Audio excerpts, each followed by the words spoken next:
جنازے پر مغفرت موقوف نہیں ہے. جنازہ ایک حق کے مسلم ہے، جب حدود میں ہو، آداب میں ہو تو جنازہ ہوتا ہے.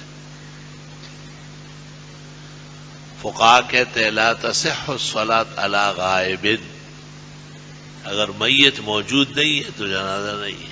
فتاوی عالمگیری میں 500 فقہا نے لکھا ہے، اور تمام فقہائے احناف متفق ہے کہ غائبانہ نماز جنازہ خلاف شرع ہے. لوگوں نے اس کو بھی سیاست بنا لی ہے. سیاسی لوگوں کو کچھ ملتا نہیں ہے شور شرابے کے لیے تو یہ ہنگامہ کر لیتے.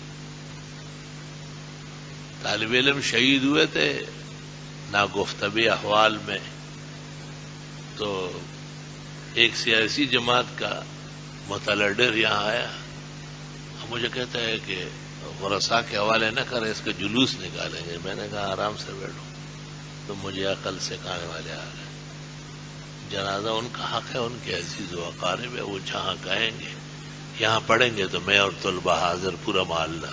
لیکن اگر وہ لے جانا چاہے ان کا حق ہے.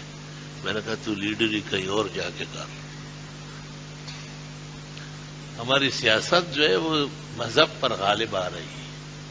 سیاست مذہب کا تابع ہونا ضروری ہے کہ جو کام شرعاً ناجائز ہے سیاستدان بھی پرہیز